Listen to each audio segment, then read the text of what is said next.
Oh, hello. Let's welcome Frank Meister. He was around. Yeah, the lovely Aurora, Click Queen, Louise, Mustang. Now, today we've got a lot to go through. I'm not even joking you. I thought I'd do it, see if I could find some updates from my last live, and ended up finding loads. So, huh.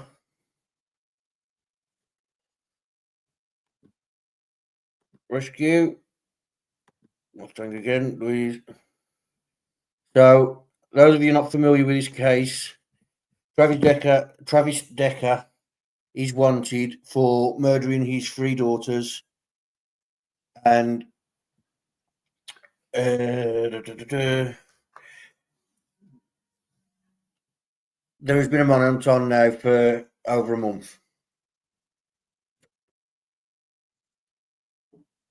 While we wait for some people to come in,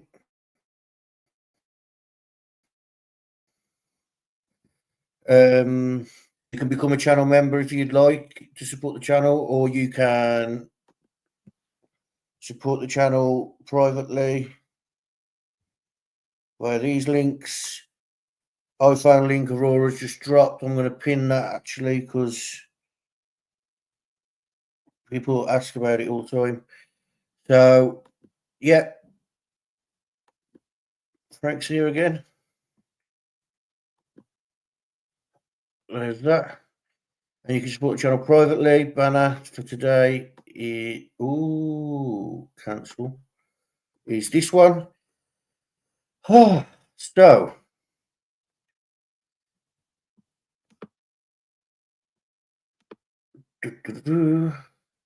I have the court documents, and we'll give a quick go over them at the end. The extracts that I've taken from the documents to support what I'm saying throughout the live as well. If you would like the documents, then email me. The banner's up and running, so my email's on there. If you want the documents, just ask and I'll send them. Or you can screenshot them through when I play them. I'll give you long enough to screenshot them. I want to give a special thanks to Turbo and Debs, True Crime Notebook, whose links will be dropped with Frank Meisters, because he also helped along with this, getting the documents and that. I got all the information that I needed, but I wanted the documents to back what I was saying throughout the live. And these three have massively helped me. So their links, if you're on replay, are in the description. So please go over, give them a subscribe, and let them know that I sent you. So I want to start this live off by showing you a clip of the mom of the three girls, Evelyn, Peyton, and Olivia, at their memorial. So please be advised, this is an emotional clip. Before I do that, I'm just going to run through the chat.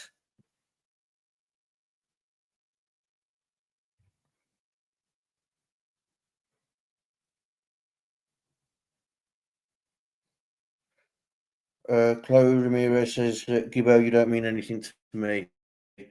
Okay, that's lovely. Okay. Let's load the chat up.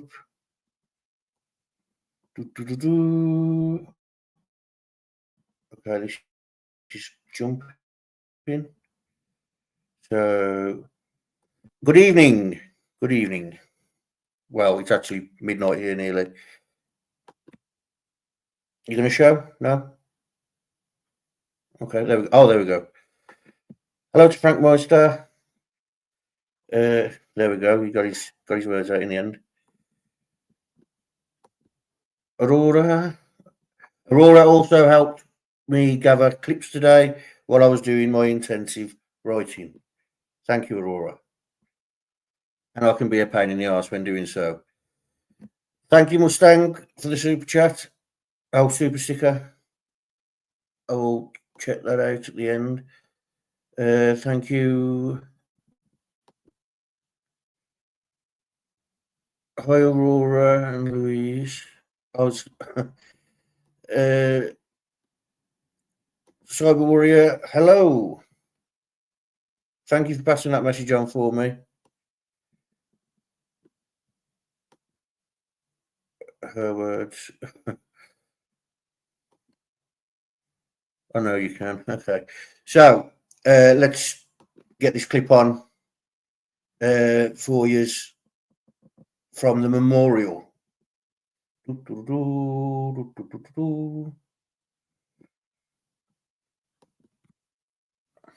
truly hope that the legacy of the girls' lives lives in everyone's heart forever.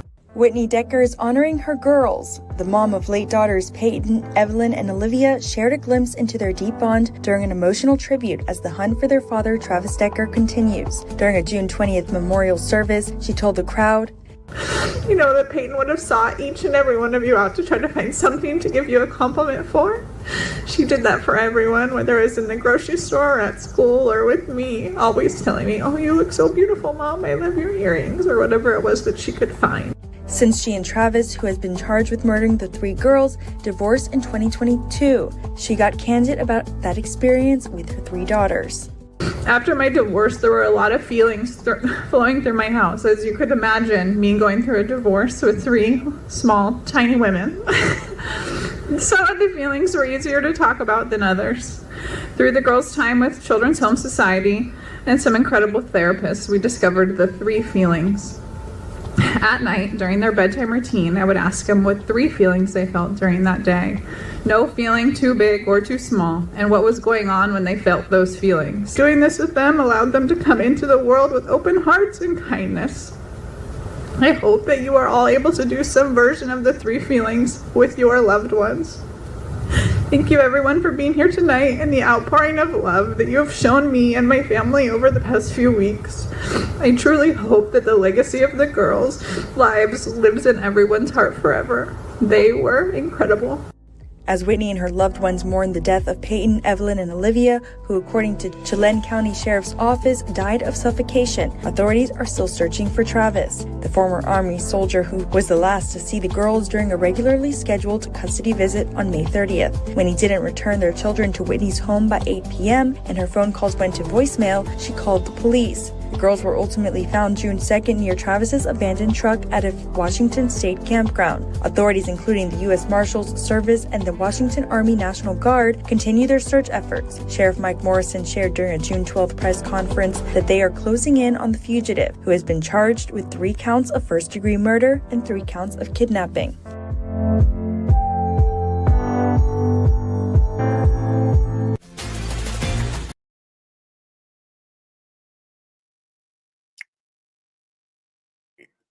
Yeah, that is extremely upsetting. She didn't just lose one child, she lost all children, and she was also going through a horrible divorce. Yeah.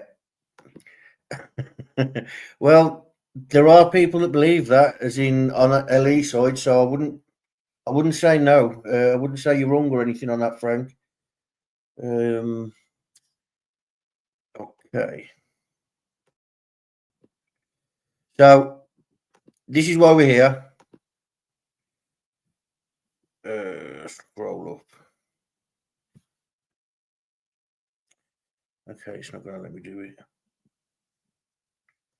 Here we are. Okie doke. So this is why we're here. This man here. These are the latest images released on him with a shaven head, with and without facial hair, and with a cap and long hair.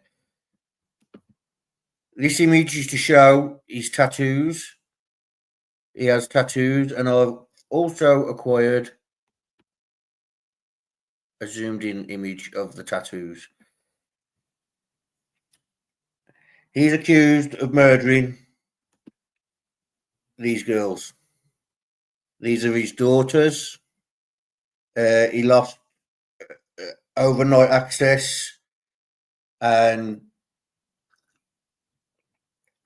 was struggling with PTSD. That's not me excusing it. That's just me telling you the facts of what I know. Here's some more pictures of the girls.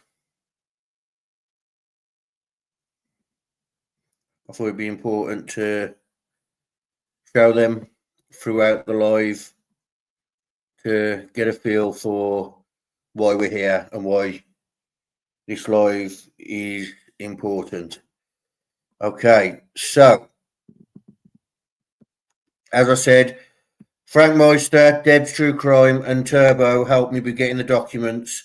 So if you can go and subscribe to them, I know Aurora's going to be dropping the links throughout the live. So authorities have shifted part of the manhunt to a recovery effort. US Marshals have released new photos taken during the search for Travis Decker, wanted for suspicion of murder of his 3 daughters.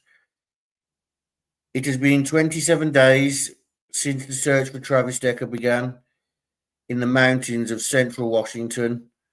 The images in this clip I am about to show you highlight the rugged conditions, the harsh terrain, the tough weather conditions faced by the tactical teams.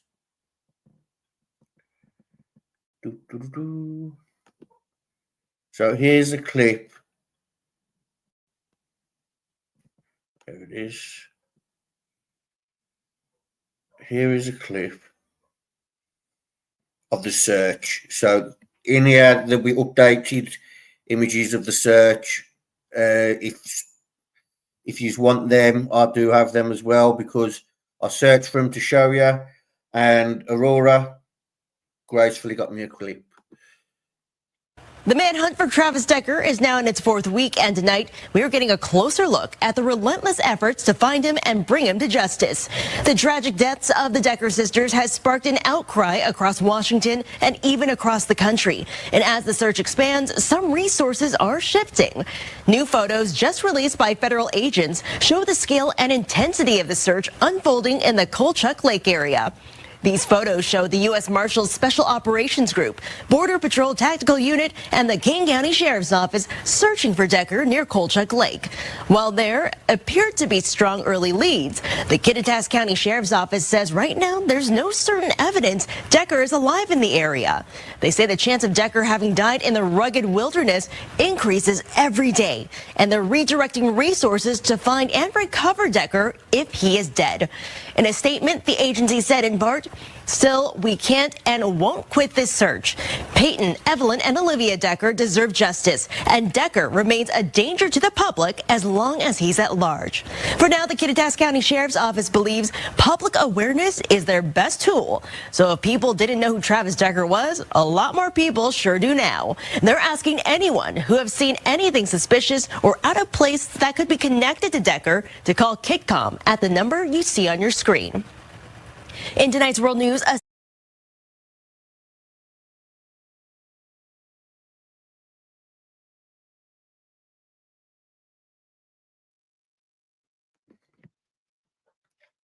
Okay. Sorry. So, law enforcement officials hunting for Travis Decker, father of the murdered girls, Painting, Evelyn, and Olivia, and former US Army member accused of killing his daughters in Washington state, have said they have shifted the resources to accommodate the possibility that Travis Decker is no longer alive. And we have a clip to back that up.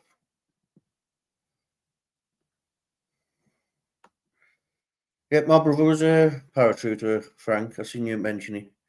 He was airborne. Shows me his tattoo every time I see him and says, "So look at yours." uh,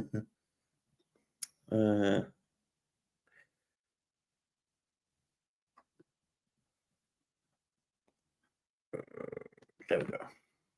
07 breaking news. And breaking right now, a major change in tune from search and rescue teams in Kittitas County, who now say there is no certain evidence that Travis Decker remains alive or even in this area. Investigators say they are now redirecting some resources to find or recover Decker if he has died, adding that possibility increases every day. Investigators are still following up on leads, some coming from out of state. If you see anything suspicious, you're asked to give investigators a call. And more breaking.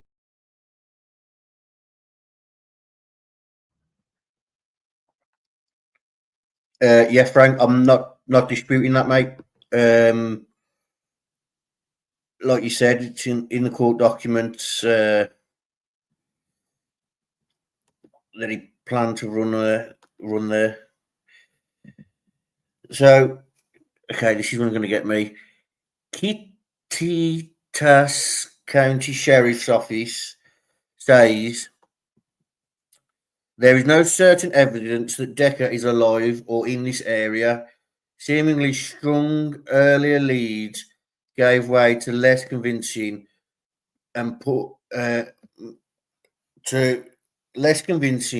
proof over the last 2 weeks of searching. On Tuesday, the 24th of June, a spokesperson said, "Still, we can't give up and we can't quit. This search, these girls deserve justice." A day later, spokesperson for the Chelan County Sheriff's Office, the agency leading the triple murder case, stated Decker is still at large as the multiple jurisdictional search for him continues into week 4. Yeah, you'll hear multiple law enforcement agencies throughout this live purely because there is literally multiple agencies involved. I'm going to leave that picture up, actually. That's a good picture. I was just about to change it.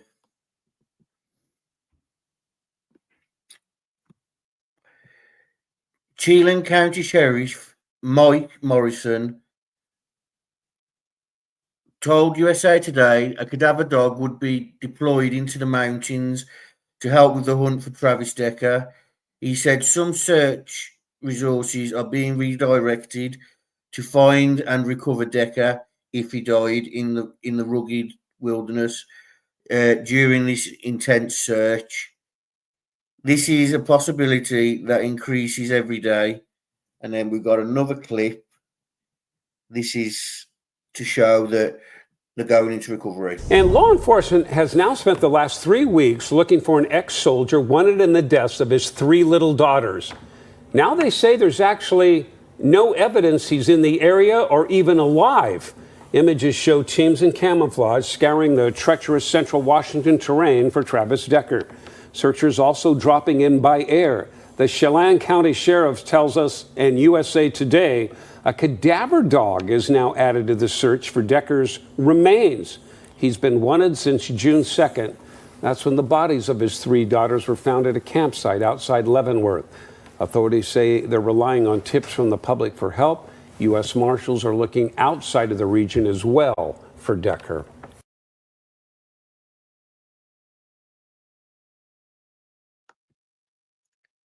Mustang, there's also possible evidence to that. And if he still wears his military fatigues, be to use those BDU are made to where you cannot be detected by. Oh, okay.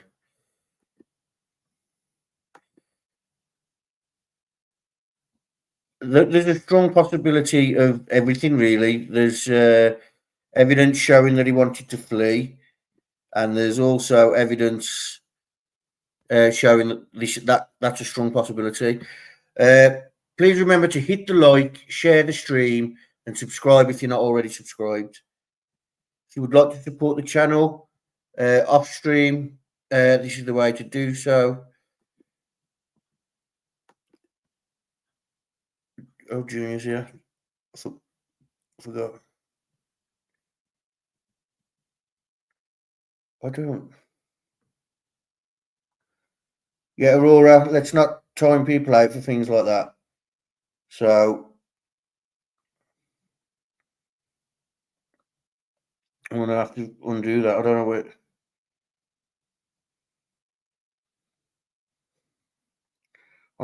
Why have you done that?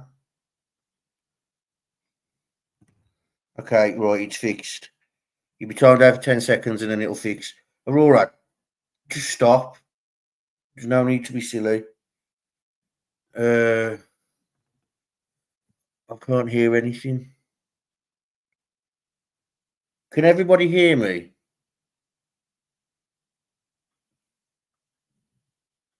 Hello?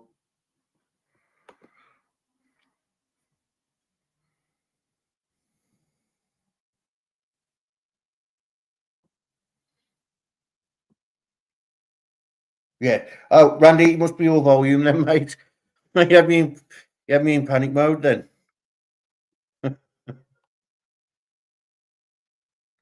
Mrs. P's here, the live is saved.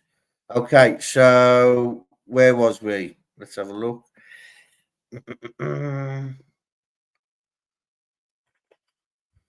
Aha. US Marshals have dedicated search sources to the possibility that Decker has left the area. Frank?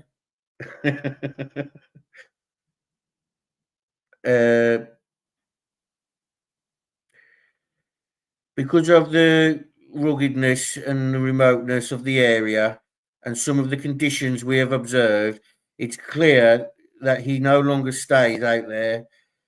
The longer anyone stays out there, the greater chance that something has happened to them, and whether he intends it or not, he's going to die here. Chris Wishett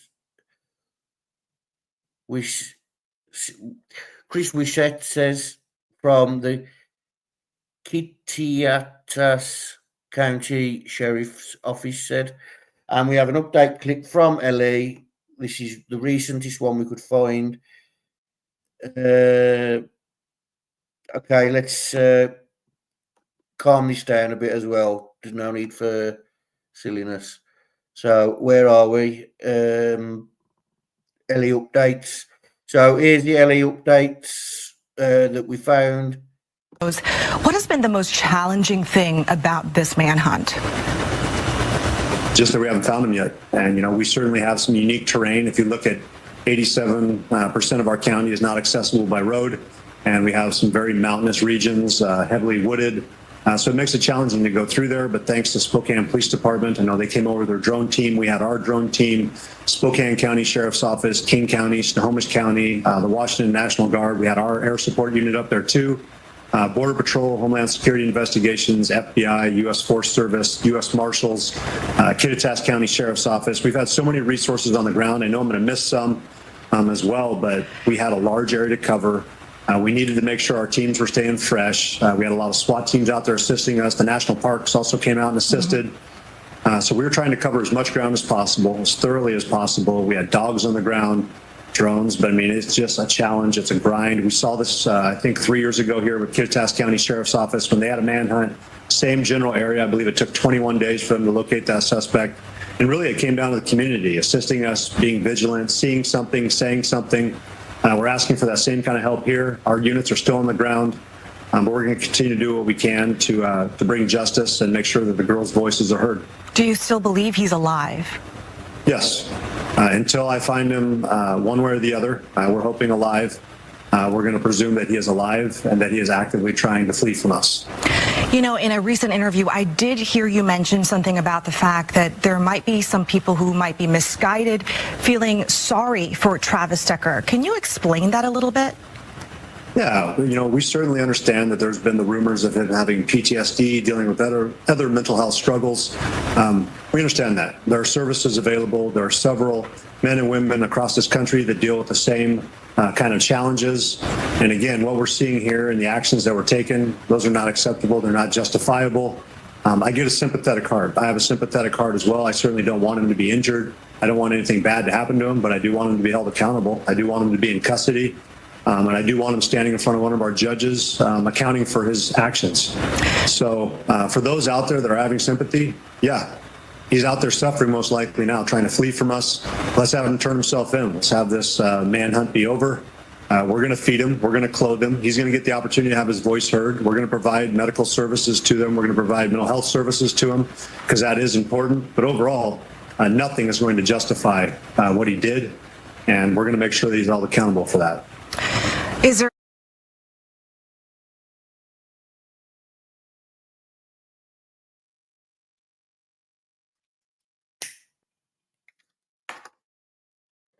I like that guy. Straight to the point. Straight to the point. Everyone hear that? Yeah. He's suffering mentally and things like that. And it might be PTSD that's made him do this, but that's not an excuse. These three girls didn't need to be the bare brunt of it. Yeah.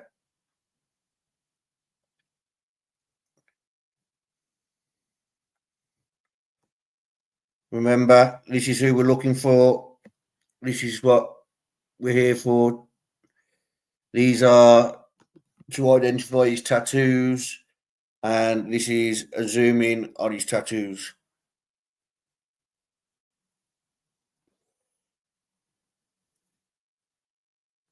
Once again, these are who we're here for.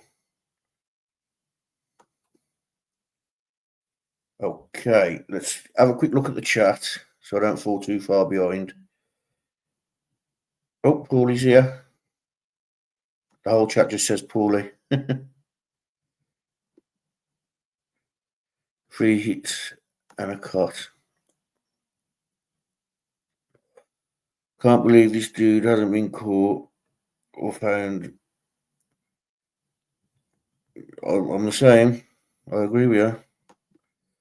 Okay, men in uniform. My heart might be taken, but my eyes aren't. Okay.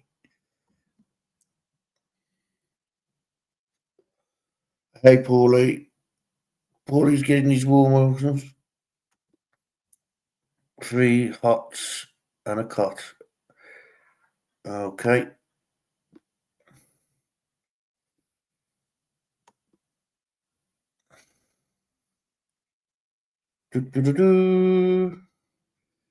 Oh, look who's here.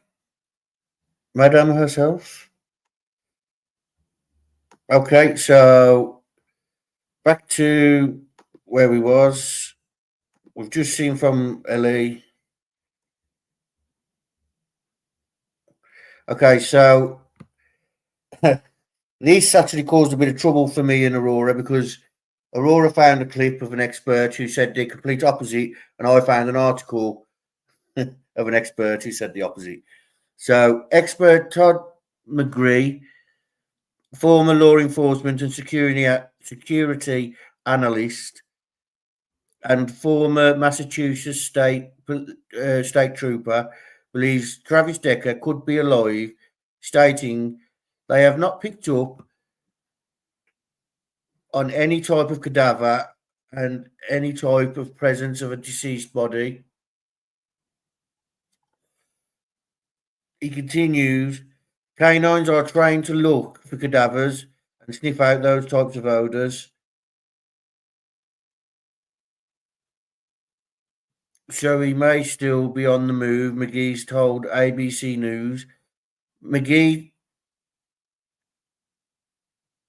believes Decker may have slipped out of the US, Frank, escalating the search into an international manhunt. We do know that Travis Googled things like how does a person move to Canada and how to relocate to Canada. There was an affidavit stating this, and I have an extract for you. So, extract.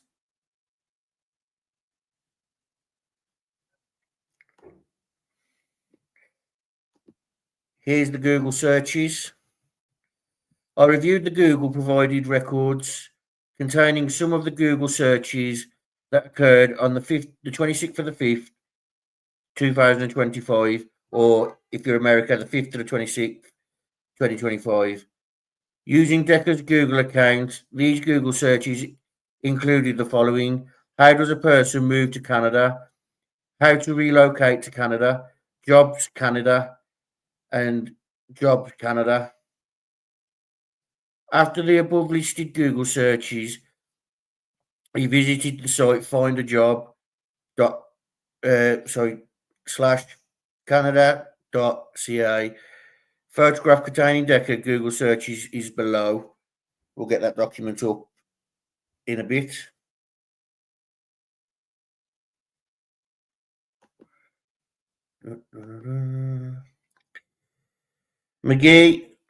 McGee said, I am confident that something will and should reveal itself as far as resolution, hopefully leading to an arrest and capture.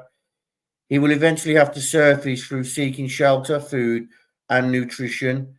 Those types of things will require him to come and expose himself to the general public. Despite all of this, Aurora found another expert that says the opposite. And here is that clip. Oh, I lost it. There we go.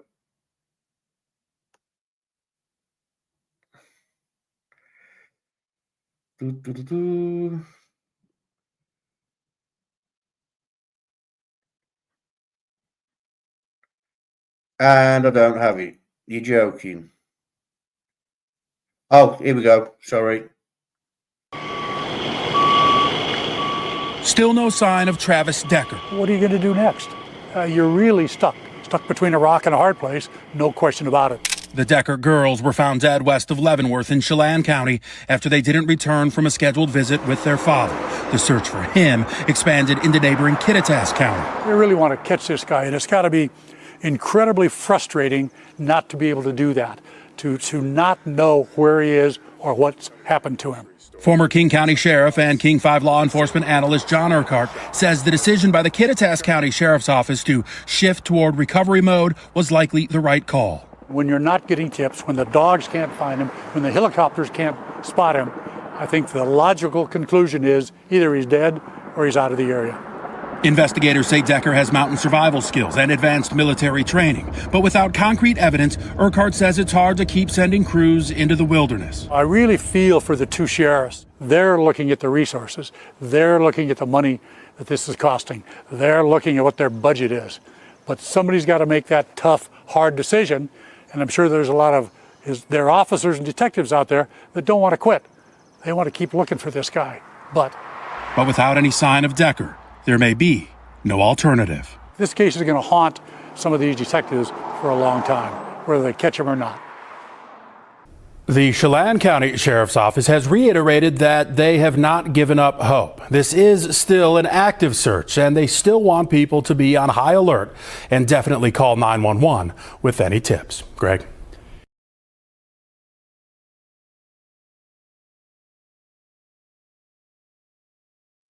Okay. So let's get this off the screen for you, because we will need the other extracts in a minute. So yeah, despite everything that I've just read, Aurora found a clip of an expert saying the complete opposite, which isn't, you know, a bad thing. We cover all the grounds, so everything's covered.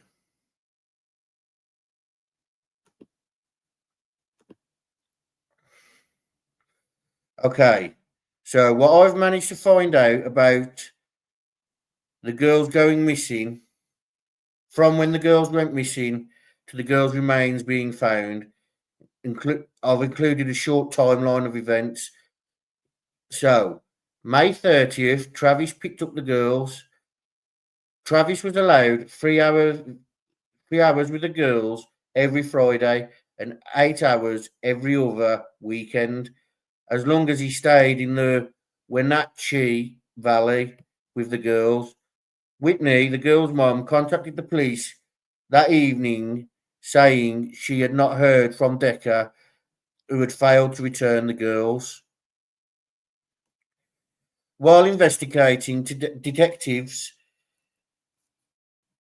learned that Travis had not turned up for a planned 5K run event on the Saturday. They believe Travis travelled to the campground where the girls' remains were found on the 29th and returned the next day with the girls. When the girls were reported missing, an Amber Alert was not issued because it did not meet the criteria, which baffles me. But an endangered missing persons alert was issued through Washington State Patrol. Okay, so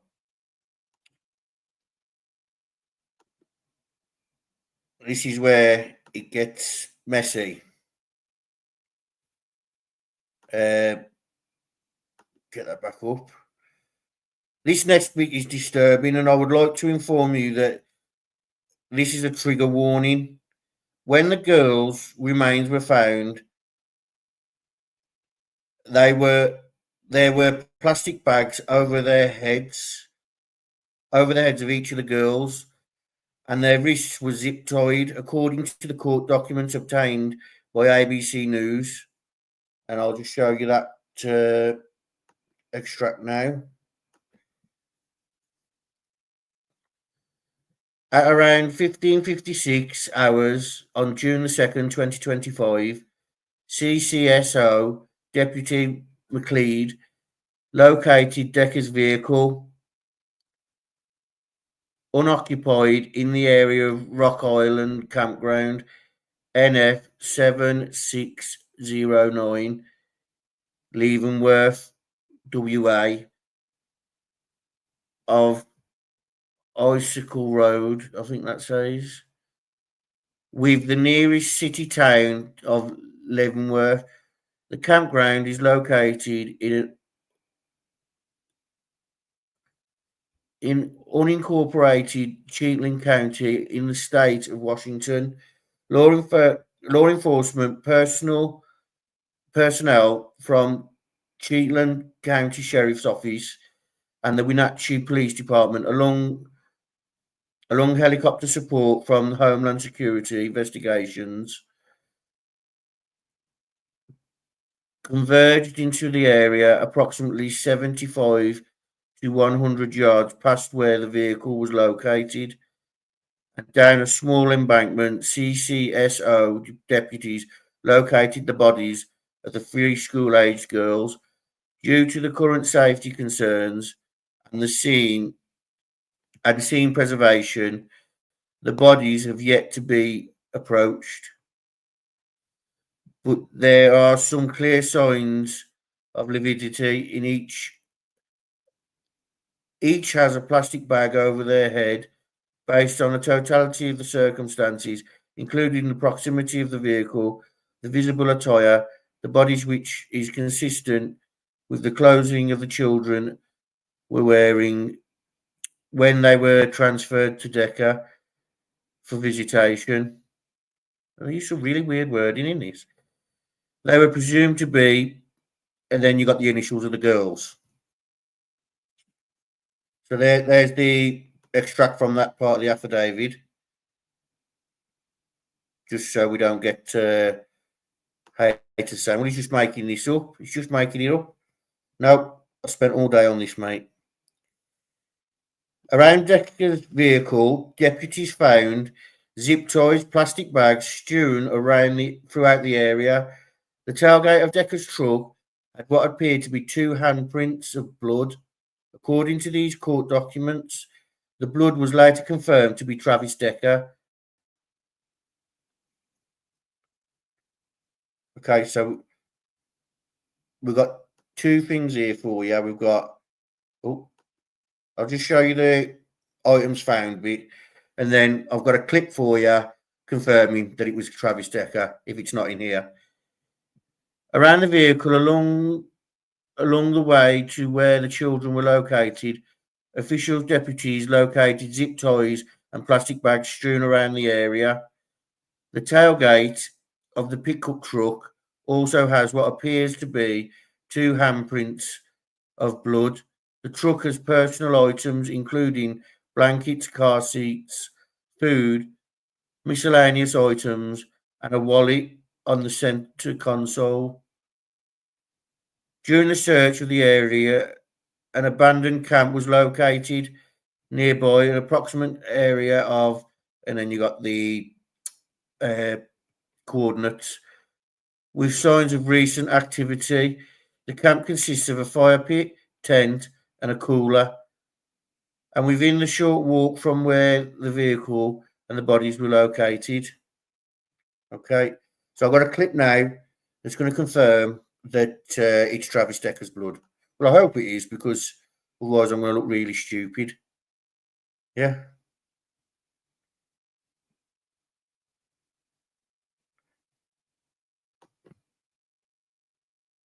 In Washington, the Chelan County Sheriff's Office confirmed DNA evidence at the site where the 3 Decker girls were found dead is confirmed to match their father, Travis Decker.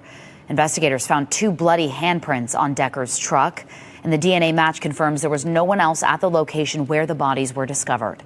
The manhunt for Decker, suspected of killing his daughters, is almost entering its 2nd month. The Chelan County Sheriff says the U.S. Marshal's Office has been nothing but professional in their search for him.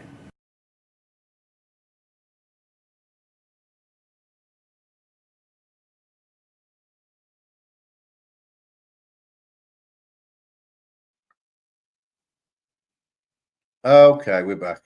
So let's get back to the chat so I don't fall too far behind before we go into what's it called? The affidavits. Sorry, not affidavits. Advanced military training, that means he's probably got some type of green beret or special forces. In the UK, it's red, which is special forces. My brother was special needs, but he's also special forces. Hello, Diane. Rolling. I'm not even going to attempt to say that. I think that's the 2 opinions, though. He's either far away from there already or deceased. Yeah, that's true. And if he's as good as Frank thinks, which I have no doubt, the likelihood is he's hid himself away so his remains won't be recovered. Because the blood does indicate that he has hurt himself.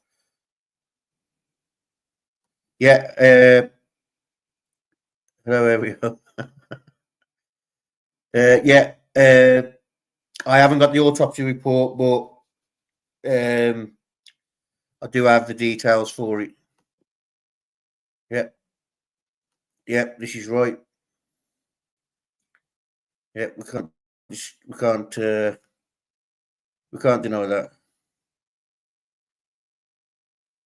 Yeah, it's sad. It sounds like the girls might have been that day, the 30th or the 31st. Yeah, it sounds like he set up the camp and that the day before. So it's hard to tell.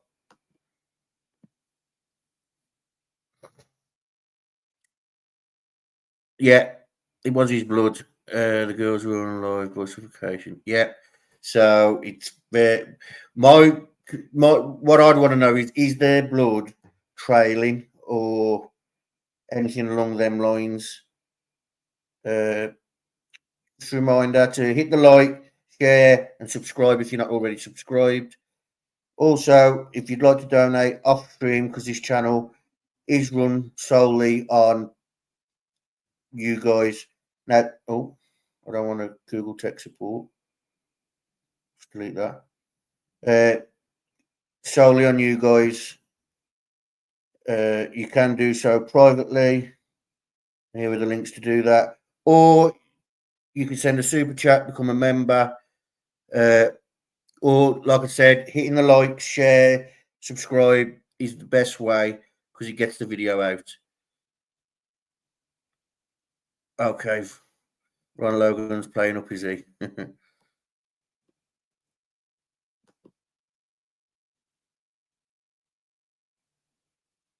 Well, it's DNA. It is DNA. That's how they confirmed it. Not sure about fingerprints. I haven't seen anything about fingerprints anyway. Okay.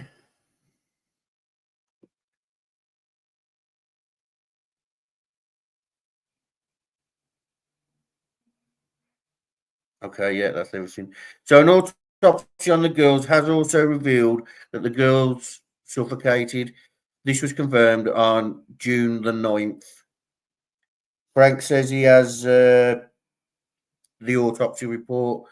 So if you want that, give him a wink and give him a smile. Okay, so there that goes. There we go. His own kids. I know, it's sad. I don't think he's that ugly, to be fair, but I do see similarities of what you're on about. Okay, so for all the true crime nerds that love documents and things like that, let's get going. Again, I'd like to make a massive thank you to Turbo, Turbo Uncorked, Deb's True Crime Notepad, and Frank Moister for helping me with these. The links are in the description for those on replay, and for those in the chat now, Aurora is doing her best to drop them throughout. So here's page 1 of the first affidavit. Let me zoom in for this.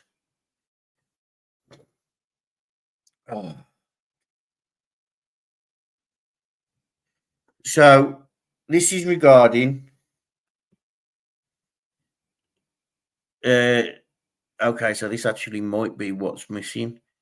So murder first degree and kidnapping first degree have been committed by the defendant. So this is filing in. This page here is all about the mom reporting a missing, talking about how mom's acting, where she is. Whitney reported Decker picked up their daughters from the residence at 10:24 Rosewood Avenue around the scheduled time. Oh, okay, so that's the address. 1700 hours, but did not return around the 2000 hours mark. I've lost my thing. She stated that she attempted to call Decker multiple times, but his cell phone goes straight to voicemail, which typically means cell phone is off or out of service. Whitney expressed concern because Decker reportedly has never done this before, and further noted he is currently experiencing some mental health issues. At the time of the initial report, Whitney explained that Decker does not currently have a stable residence and is considered homeless. So this is page 1. This is the information that's in page 1. It's basically information about the mom and Travis Decker and the filing of the missing report. Sorry. I'll see you later, Junior Johnson. So if you want that, screen grab it quickly. I do have a clip for you of the mom, and this is a recent clip talking about her frustrations in the whole of this, like the investigation, the searching, and what she's hearing from Ellie. Yeah, I'll see you later, Junior Johnson. Thanks for coming. New tonight, the mother of Peyton, Olivia, and Evelyn Decker is upset the man charged with killing their daughters is still out there tonight. Whitney Decker released a statement just days after crews said they believe Travis Decker could be dead. Her attorney outlined their frustrations. The statement reads in part, quote, "One has to ask what law enforcement agencies are most familiar with the surrounding woods and mountains. Certainly not the U.S. Marshals Service." The Chelan and Kittitas County Sheriff's offices are among those involved in the search with U.S. Marshals. Both say they're still actively looking for Decker, adding none of the tips they've received have offered proof he's in the area. They are redirecting some resources to recovery in case Decker died trying to evade investigators.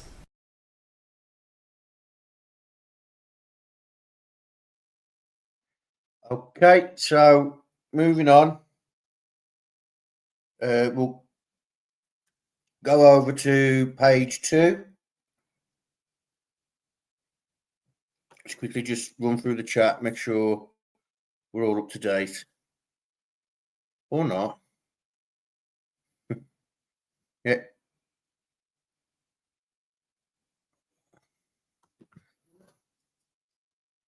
Check out Frank Moister. I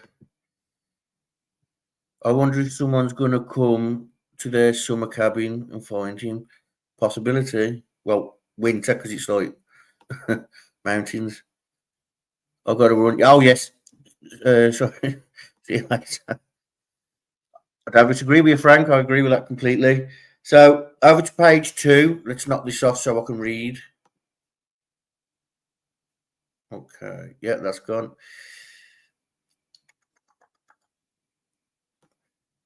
Page 2. So this one is pertaining to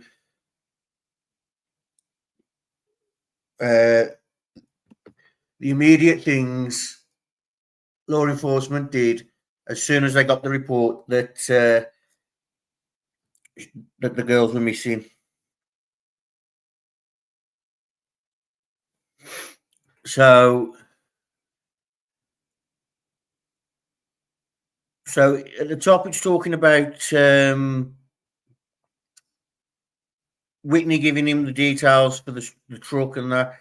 And then you got Corporal Gonzalez checked Decker's vehicle registration through the flock safety and found the truck last registered by an automatic license plate readers northbound of the Wenatchee Bridge. And then you got the details of all that.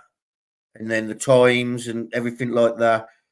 After the contact with Whitney, Corporal Gonzalez checked all hotels and motels in the city limits, as well as Confluence State Park. While at Confluence, he spoke to park rangers and was able to check their camping roster. Decker was not listed as staying at the campsite. East Wenatchee PD officers Connolly was contacted and asked to check East Wenatchee hotels, motels for Decker's vehicle. After a search of the area, Decker's vehicle was not located. Corporal Gonzalez investigated further and consulted with the Washington State Patrol, Missing and an endangered persons unit. He provided the facts of the case to screen for an Amber Alert, but based on the fact there was no current evidence to believe the children were at risk of serious bodily harm. Well, I beg to differ on that, but I'm not going to bash the investigators any further. Let's just hope that they bring him home. On May the 31st, 2025, there was a large social media presence looking for information into the whereabouts of Decker and the children. By the time I saw the social media posts, it was clear that Whitney had not been able to contact Decker over 12 hours from WPD's pass down. It was noted that one of the children had an event planned at a local park the morning of that Decker and the children never showed up. So that's page 2. No, it's not. Is it? We're about to find out.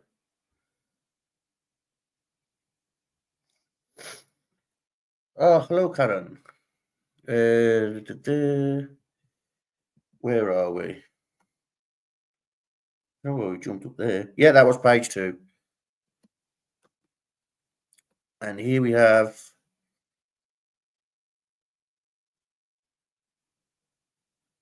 okay, so this is the exchange and LE meeting.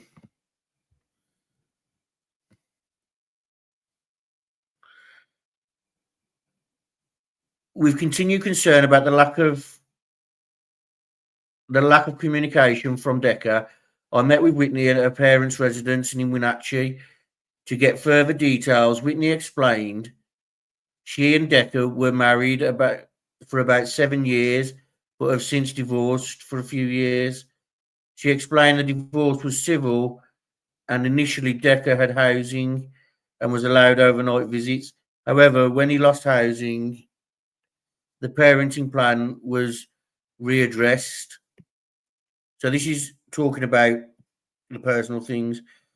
So the next part is talking about the marriage. She died. Okay, so that's that. The parenting plan provided by Whitney specified that visitation hours, discussed holidays and birthday considerations. Notable concerns are reasons putting limitations on parenting. Joe Decker has neglected his parental duties and has a long-term emotional or physical problem that gets in the way of his ability to parent. The plan also notes details about access to the children. The exchange on Friday night occurred without any issues. However, Whitney noticed that Decker was quieter than usual, which was out of character. She mentioned the recent ticket being a financial burden for him, along with garnished wages due to child support. She then added that he has never been talking about getting rid of his dog due to the housing and further financial concerns. Whitney stated his children and his dog are the two big positives in his life. Whitney also stated overnight camping trips have been allowed. They have been planned in advance with clear details of plans. The children also leave with bag of clothing and appropriate attire to spend the night outdoors. When they left the home, they had the clothes on their back. Oh, so basically what it's saying is when they left the home, they only had the clothes on their back. And that is page 3. If you want it, screen grab it or email me. It is Karen. Yeah. While we're here, I'm going to quickly just run through the chat. If it lets me. Oh, no, it's not going to let me. Do-do-do-do.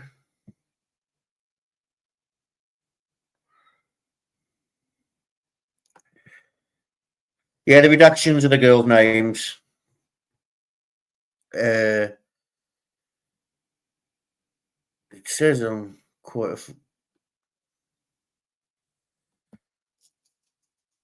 Aurora Frank Moister, Cyber Warrior. Can't believe there's no redactions. I don't believe that. Unless he turns up battered and bruised and things like that, I can't see him being a patsy. There was concerns, but you're entitled to your opinion and you're welcome to it.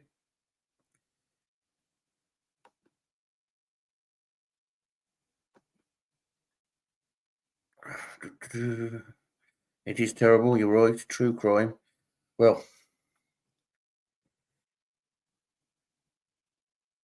there we go. Yeah. So let's get on to the next one. So this is the PCA part, like the probable cause and the remains found. We've already gone through part of this, so I'm just gonna, when it loads, there we go. The children, okay, we've already gone. Given that Decker has failed to return the children when directed, with no open communication with Whitney, it is believed there is an intent to withhold the children permanently from Whitney. And given that he's supposed 3 different schedule times, okay, for a return of the children, it's believed that he's well past a proactive period of time. Given that the children left home with no supplies for the extended time, it is believed there is a substantial risk of illness or physical injury. Therefore, there was probable cause to arrest Travis Decker, date of birth, for 3 counts of custodial interference of the first degree. And then you've got the details for that. On June the 2nd, 2025, a warrant for his arrest was requested and later granted by the Superior Court Judge Robert E. Jordan. In an active attempt to locate Decker and the children, law enforcement utilised a variety of resources and known tools to include cell phone records, timing, advance and automatic license plate readers, canvassing the area for security search of possible locations in the region, and social media. On Monday the 2nd, 2025, a larger, more intensive search was conducted across Chelan County with the help of CCSO and eventually family and friends and volunteers as people began to learn about the children's disappearance. At around 15:56, the 2nd of June, 2025, CCSO Deputy McLeod located Decker's vehicle unoccupied in the area of Rock Island. And then you got the details for that. Oh, sorry, I saw something out the corner of my eye then. Law enforcement personnel from Chelan County Sheriff's Office and the Wenatchee Police Department, along helicopter support, that should be along with helicopter support, and Homeland Security investigations, converging to the area approximately 75 to 100 yards past where the vehicle was located, and down a small embankment, CCSO deputies located the bodies of 3 school-age girls. Due to current safety concerns and scene preservation, the bodies have yet to be approached, but there are some clear signs of lividity. Each has a plastic bag cut over the head, based on the totality of the circumstances, including the proximity to the vehicle and the visible attire of the bodies, which is consistent of the clothing the children were wearing. They were transferred to Decker for visitation. They are presumed to be, and then he's got the girl's initials.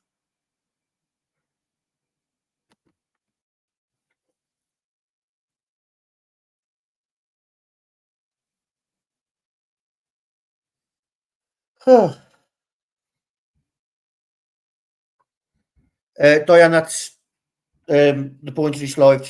Point that out. They're either looking for a body or he's left the area. That's what they believe. Cadaver dogs haven't picked up a scent, so there's a possibility that that's not the case, but it could be the case. Okay. Next page.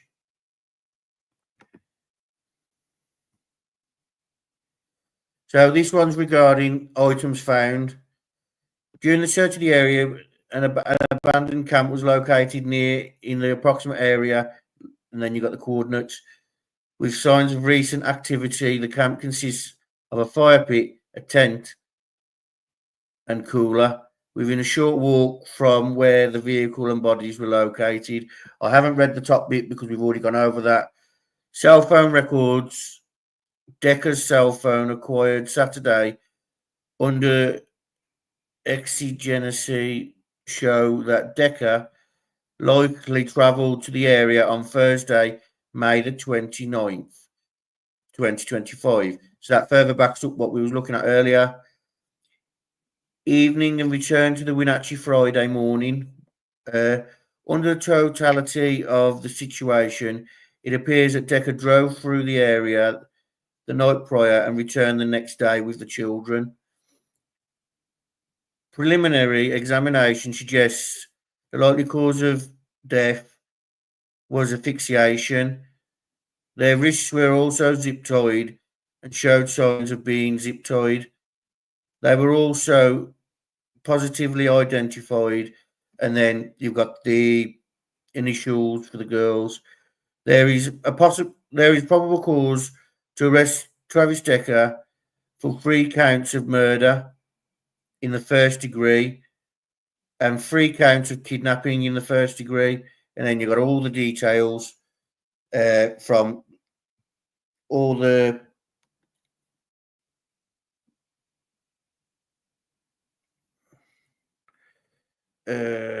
let's just load.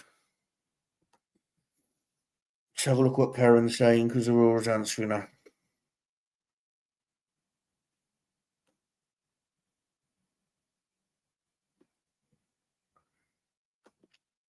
Oh, no, I don't want to delete that comment.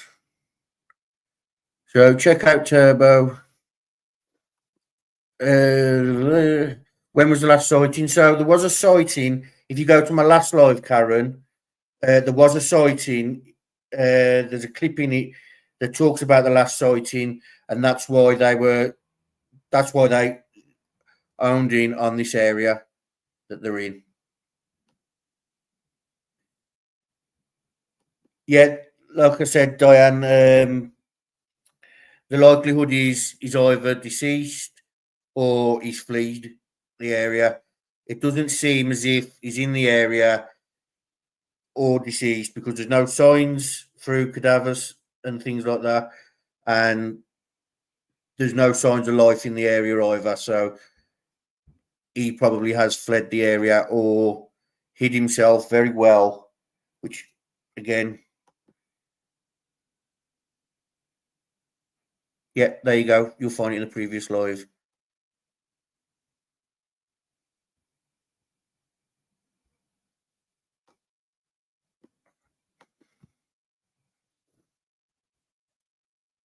Now we've got coordinates. Well, I'm going to be pulling up some maps.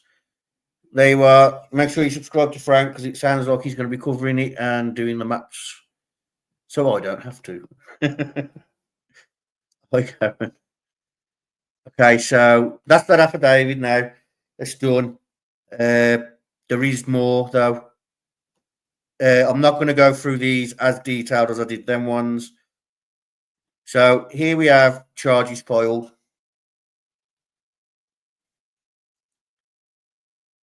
Might as well read this one.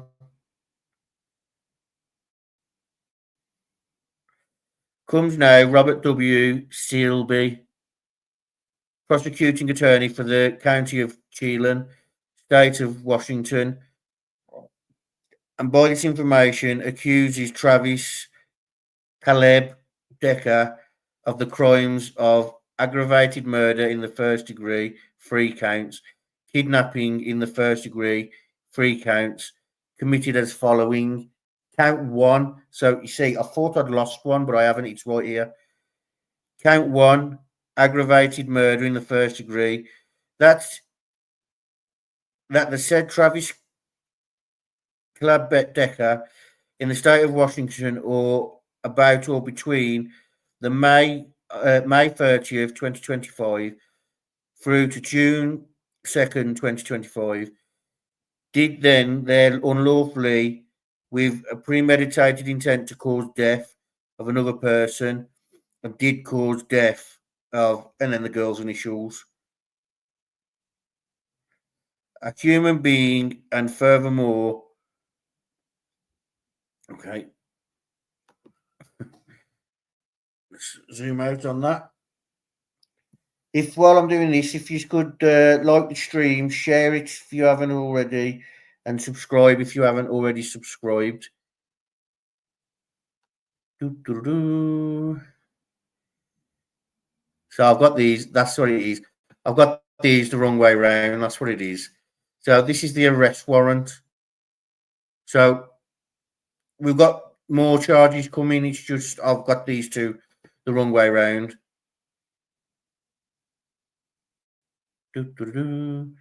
Based upon the information and supporting affidavit of Detective Hewitt of the Wenatchee Police Department, the court finds probable cause for the issuance of a warrant for the arrest of the above defendant. Now and therefore, it is hereby ordered that a warrant of arrest to be issued for the arrest of Travis Caleb Decker. Let me just put my laptop on charge because I'm a tad bit concerned about it. Okay. Upon the charges of aggravated murder in the first degree, 3 counts, kidnapping in the first degree, 3 counts, and bail is fixed at the amount of no bail pending the defendant's first appearance. Transmission by teletype is hereby authorised. So that's the arrest warrant. And back in, I was getting confused earlier, wondering why I didn't have charge 1, but now I know what I've done.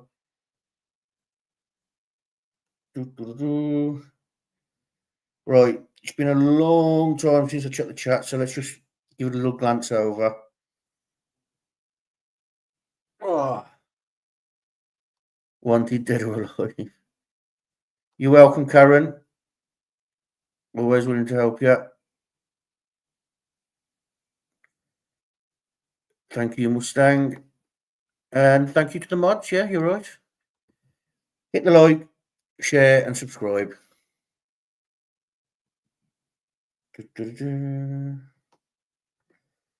Okay, so back to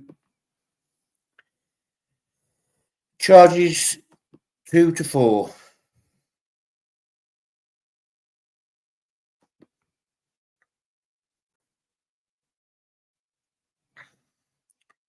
So the top part is just charge 1.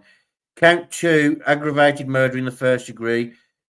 That the said Travis Decker in the state of Washington on or between 30th 25 through June 25th did and then unlawfully and premeditated intend to cause death to another person, did cause death to another person of, okay, so these are charged, they all got charges individually. So count 3, it's going to be the exact same, but another girl's name with a date of birth. So count 4, I can't read because it's the comments there. But what we can do is exit full screen, get the other one up because it's going to be 3 of the same charges. So we'll just read one from the other charge. There we go. So charge 5.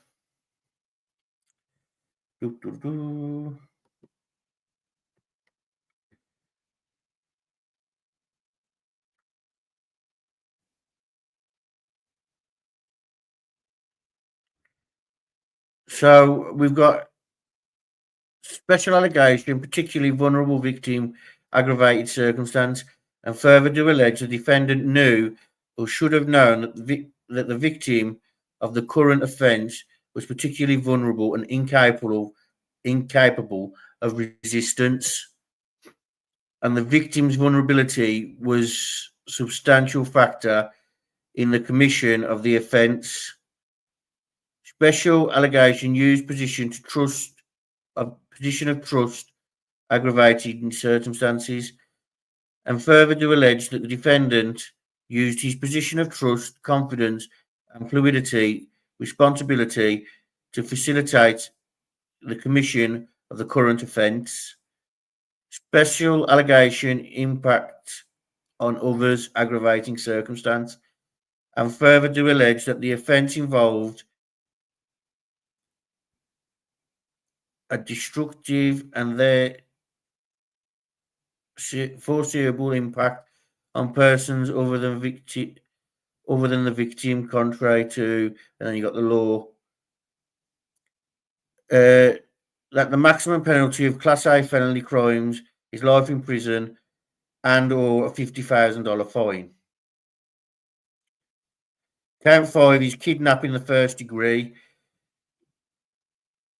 That the said defendant, Travis Decker, in the state of Washington, or on or about May 30th, 2025, did intentionally abduct and then initials a human being with intent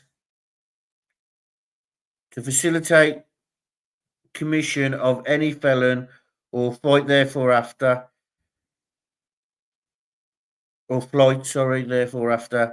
to inflict bodily injury on her, contrary to, and then you got the law, and then you got special allegations again, basically because I'm guessing because it's a minor. This is, we're getting there. Hold in there, guys. We are getting there. Like I said, I think Frank might be looking at covering this case, so keep an eye out. Make sure you subscribe. He has more experience than me. So,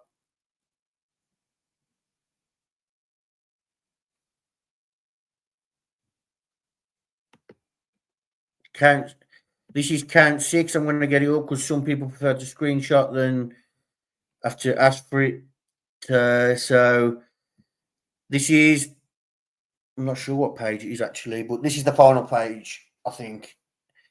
It's the final count anyway. Kidnapping in the first degree. And then you've got all the details that we've already read. It's just repeated for the next child. Yeah. So I'm happy to move on from that one. Let me just...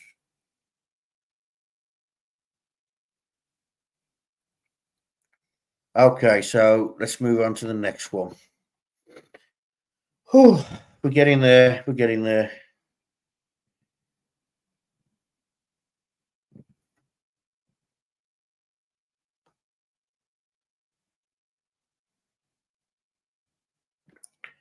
So this one is, I'm not going to go through this one at all because it is what it is. It's the deputy who filed. It's his details. It's a background history in him, and things like that. And it goes into the things that we've already gone over. What's this next one? See, again, this is his background and the investigation. We've already gone over this in the other affidavit, David, sorry. And here we have the Google search.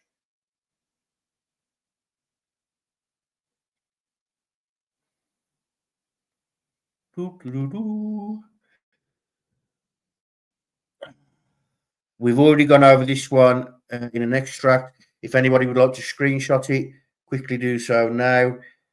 If you'd like a copy of it and you don't want to screenshot it, email me. When I come out of this widescreen, I'll change the banner so you can see my email. I'll most likely do it first thing in the morning. If you get there early enough, I might do it. I will do it tonight. Sorry. So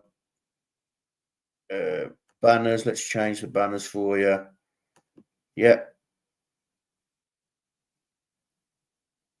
Yep, that's changed for you. Back to the court documents. Thank you for holding in. Those holding in. This is a long one. I'm not sure what this one is because I haven't named it.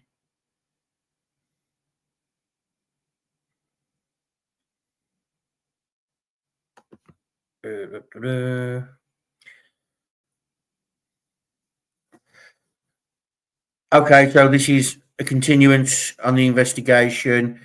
He's broke the investigation down for you. It's all there for you. Like I said, screenshot it now or email me.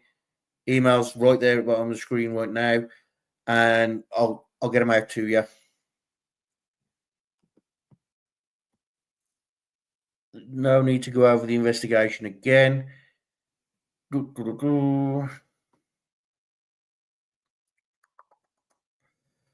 So this is just a signatures page. I'm not even going to zoom in on this one, but it's there. People like clarification to check that they're legit and things like that. There's your proof. It's stamped, it's signed, and it's legit.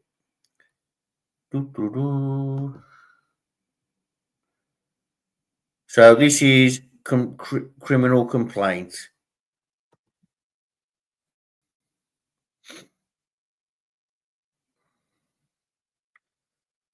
I, Keegan Stanley, the complaint in this case. No, one. Keegan Stanley, the complainant in this case, state that the following is true and best of my ability, best of my knowledge and belief, on or about the date of June 2nd, 2025, present that the county of Chelan, East District of Washington, the defendants violated unlawful flight to avoid prosecution. So there's further. This is the United States District Court for the East District of Washington. You want to screenshot it quickly? If not, email me. I'll get it out to you. And there's one last page, ladies and gentlemen, and then we're all done. It's been a long one. There's a lot of information that I've had to go through. I'm tired, but we're going to get there. Oh, so I can't see this one. Again, this is just, this is just charges and penalties. So, description of offence, a lawful flight to avoid prosecution. Statute, and then it's got the number for the statute. Penalty, CAG, not more than 5 years, up to 250,000 fine, not more than 3 years of supervised release, and $100 special penalty assessment. And there we are, ladies and gentlemen. We are all done. thank you for hanging in. That was long-winded, but we got there.